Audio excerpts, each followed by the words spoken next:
Lo pensaba en el 2013, en el 2014, en el 2015 y lo pensaba una noche de junio del 2016.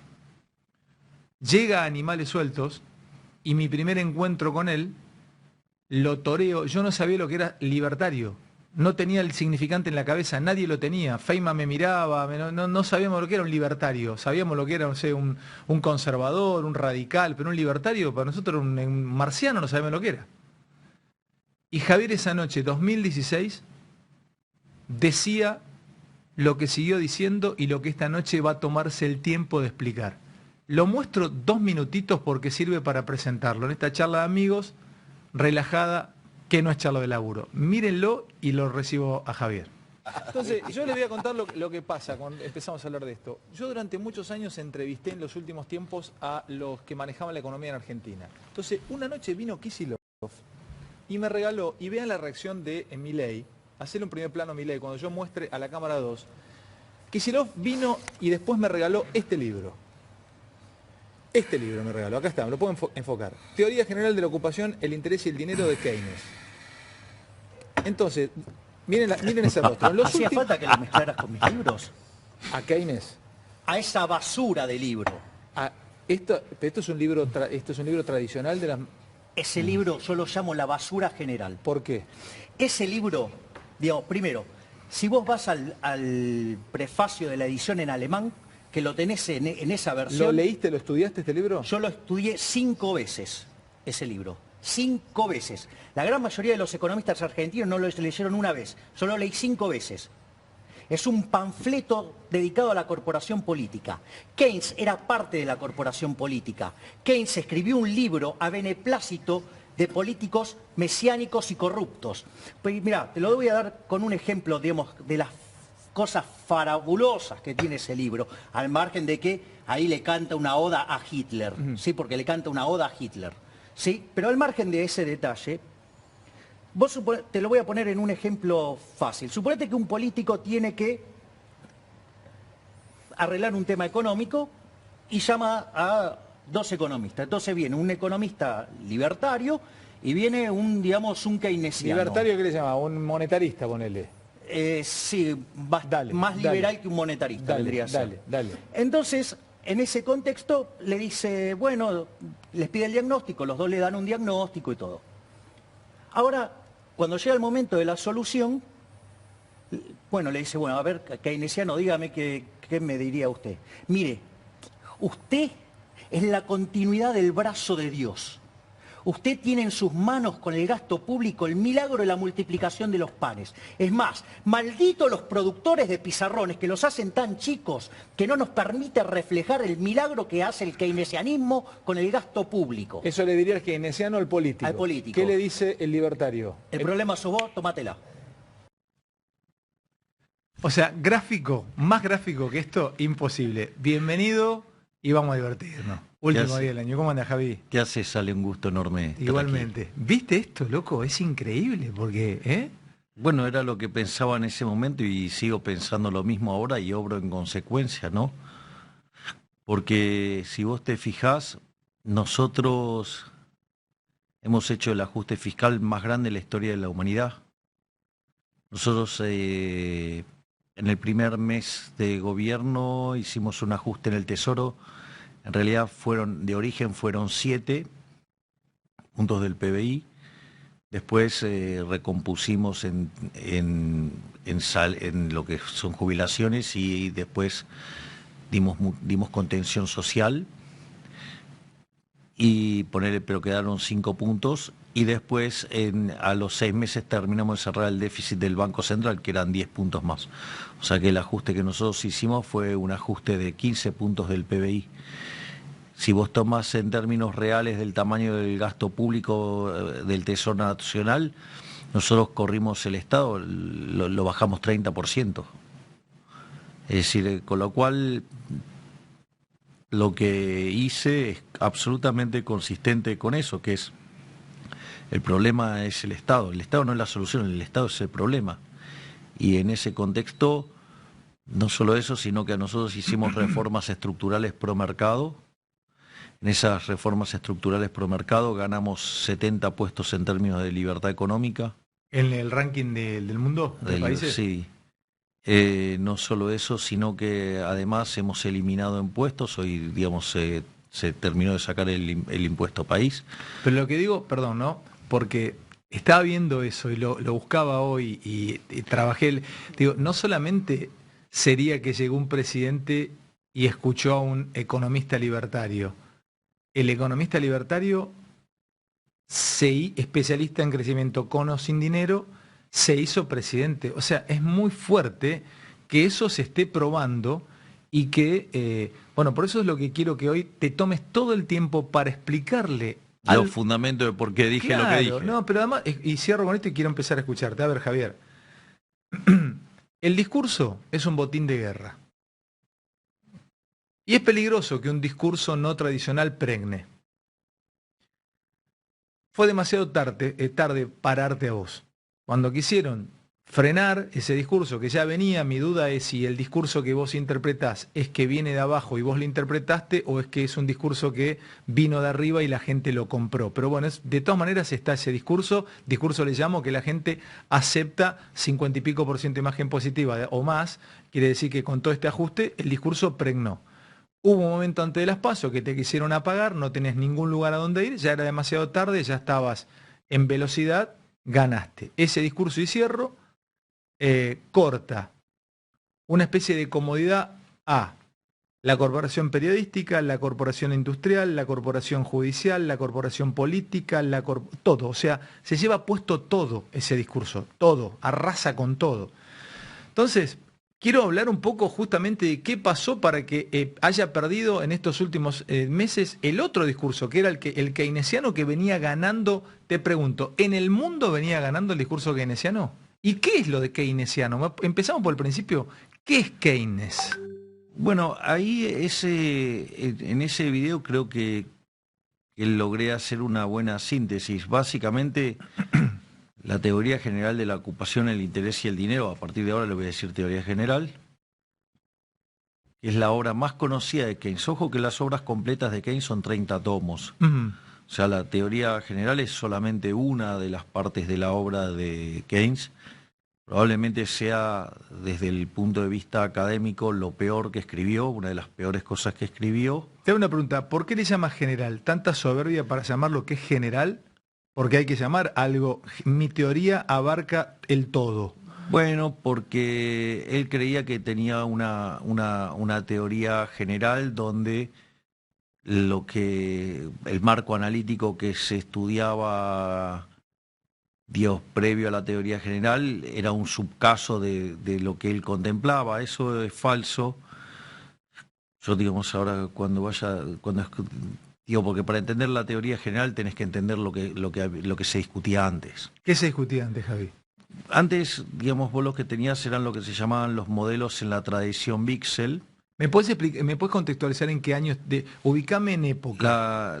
La teoría general es de 1936. 1936. Bien, decir, estaba plena Segunda Guerra Mundial. No, todavía. No había empezado, no, 38, sí. Saliendo de la Gran Depresión. Sí. Entonces, lo primero que podemos decir es que aquellos que dicen que gracias a Keynes se salió de la Gran Depresión, eso es falso. Porque bueno, digamos, o gracias a la teoría general se salió de la Gran Depresión, es falso, porque la teoría general no estaba escrita cuando se salió de la Gran Depresión. Discúlpame, ¿el sistema entendió que se salió de la Gran Depresión con políticas keynesianas? Bueno, eso es otra, digamos, te quieren vender que el mundo salió de la Gran Depresión gracias a las políticas keynesianas y te hacen la referencia a la teoría general, lo cual es falso, porque la Gran Depresión duró entre el 29 y el 33, y la teoría general es del 36. Por lo tanto, mira ese detalle. La Gran Depresión duró entre el 29 y el 33. Y el 33. Sí, eso lo tenés documentado en un libro de Milton Friedman y Anna Jacobson Schwartz, que se llama La historia monetaria de los Estados Unidos. En el capítulo 7 se llama The Great Contraction, o sea, la gran contracción del 29 al 33. ¿Te puedo preguntar, desasname, en qué consistió la Gran Depresión a grandes rasgos? ¿Qué fue? La Gran Depresión fue una situación en la cual luego de un crack en la bolsa, se generó una crisis que se derivó en un aumento en la demanda de dinero y una fuerte caída en lo que tiene que ver de la demanda de bienes, y esa situación, digamos, tuvo dos efectos. Uno es que la contracción de la demanda generaba caídas en la producción, en una situación donde caía el empleo, caía el salario real, había deflación, y al mismo tiempo se repotenciaba la caída de la oferta porque básicamente, como la gente sacaba los depósitos de los bancos porque quería tener cash en la mano, entonces corría contra los bancos y la Reserva Federal, teniendo un sistema de encaje fraccionario, en lugar de darle descuentos,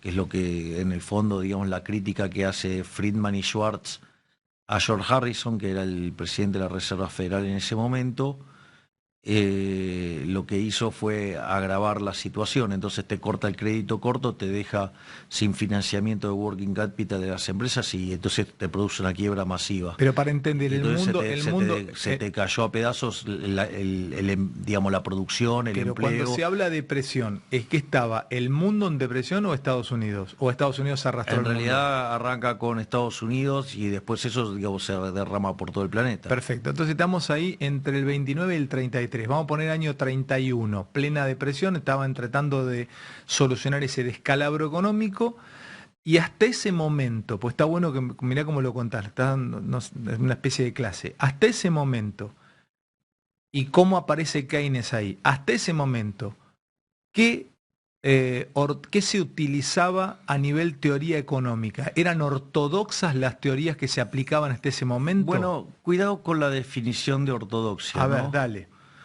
Porque, qué sé yo, en ese momento la ortodoxia, no sé, eran los austríacos, por decirlo de alguna manera. Perdón, ¿querés tomar algo? ¿Un té chai? Algo No, de eso? no. Dale, sí. En ese momento la ortodoxia eran los austríacos. Ujú.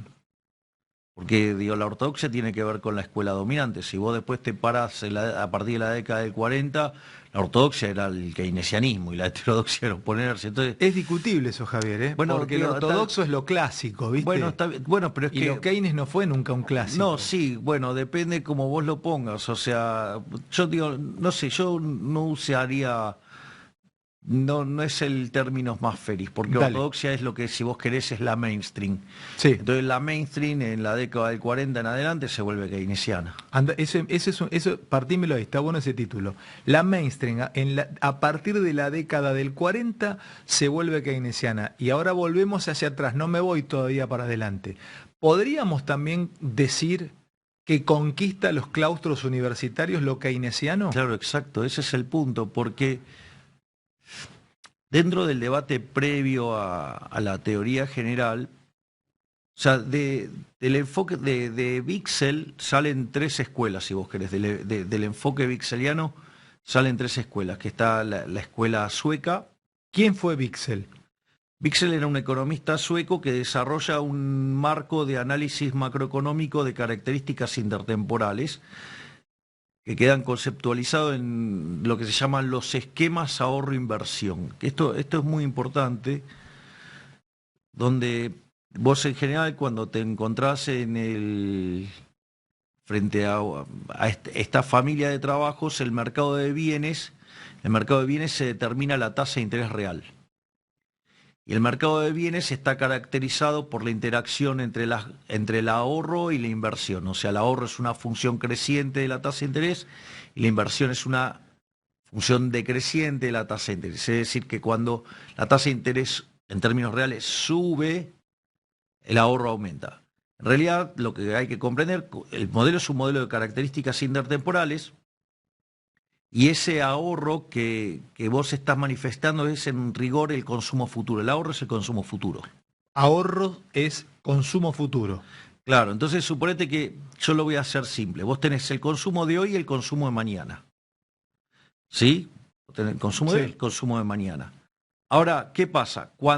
En realidad la tasa de interés es la relación entre los precios de hoy y los precios de mañana. O sea, es los precios 1 más R es igual a los precios de hoy dividido los precios de mañana. Dicho esto, Entonces, ¿qué pasa? Cuando los precios de hoy suben, los de mañana se hacen más baratos relativamente, ¿no? Entonces vos consumís menos de los bienes de hoy y consumís más de los de mañana. Porque estoy esperando que los precios bajen. No, es por una cuestión de sustitución. Sí. Entonces, ¿qué es lo que pasa? Cuando vos en ese contexto sube la tasa de interés, quiere decir que los bienes presentes se encarecen relativamente respecto a los bienes futuros. Entonces, consumís menos hoy y consumís más mañana. Por eso, digamos, y dado que el ahorro es el consumo futuro, por eso cuando sube la tasa de interés, sube el ahorro, porque Sí. sube el consumo futuro. Te sigo. De ahí que vos tenés una relación positiva entre la tasa de interés y el ahorro. Ese es el primer punto. El segundo punto es, suponete que vos fueras una empresa. Si la tasa de interés baja, significa que relativamente los bienes futuros valen más que los bienes presentes. ¿Sí? Entonces, ¿a vos qué te conviene más, vender hoy o vender mañana? Te conviene vender más mañana. Y vos, mañana, ¿cómo haces para pasar producción del presente al futuro? Invirtiendo. Por eso, cuando la tasa de interés baja, la inversión sube. Entonces, y ahí es que vos tenés una relación negativa entre la tasa de interés y la inversión. Cuanto más alta sea la tasa de interés, menos invertís. Sí. Cuanto más baja la tasa de interés, más vas a invertir. Y esa coordinación entre ahorro e inversión que representa el mercado de bienes determina la tasa de interés real. Esto es muy importante tenerlo en cuenta porque la tasa de interés es un mecanismo de coordinación intertemporal. Es decir, la tasa de interés existe y en ningún momento yo mencioné la existencia del dinero. ¿Me comprendés? En ningún momento hablé del dinero. Es decir, estoy hablando de tasa de interés y la tasa de interés existe porque existe el tiempo. Esto es muy importante. La tasa de interés existe porque existe el tiempo, sí. Claro, entonces... ¿Y por qué no me nombras el dinero ahí? Pará. Porque ese es otro problema. Entonces, cuando vos haces esto, y la tasa de interés es un mecanismo de coordinación intertemporal, ¿cómo te crees que me siento yo cuando escucho a un pelotudo decir, no, porque la tasa de interés es el costo del dinero? No, imbécil, no es el costo del dinero. No es el costo del dinero. O sea, la tasa de interés existe no porque existe el dinero, existe porque existe el tiempo. Salvo que vos vivas un solo periodo, ¿me entendés? Pero no vi un periodo, afortunadamente son más periodos. Entonces, y fíjate que lo que yo digo, además, que digo, o sea, cualquier modelo intertemporal lo capta, es que la tasa de interés real es el precio relativo entre los bienes presentes y los bienes futuros. Eso también tiene mucho sentido. Quiere decir que depende de precios relativos, que es lo que se llama funciones homogéneas de grado cero. O sea, dependen de precios relativos. Cuando vos haces un curso de microeconomía, en general, no todos, pero la gran mayoría de los libros de texto arrancan con la teoría del consumidor. ¿Sí? Entonces, digamos, cuando vos haces la teoría del consumidor, que se derivan las funciones de demanda, acá aparecen un par de cuestiones y es qué tipo de funciones de demanda vos derivás. Vos tenés lo que se llaman las funciones de demanda marshallianas, que como Marshall escribía, esto es muy importante porque después cuando yo explique las aberraciones que causa Keynes, esto es fundamental, esto es determinante va a ser después. Entonces déjame prestar atención claramente a lo que vas a explicar ahora. Estás haciendo la entrada a la explicación de las aberraciones keynesianas. Dale, ¿por qué es importante Sí, este párrafo? Claro, digo, esto yo lo voy a contar ahora, pero después va a tomar mucho más sentido cuando yo explique la función de consumo keynesiana. Dale. Marshall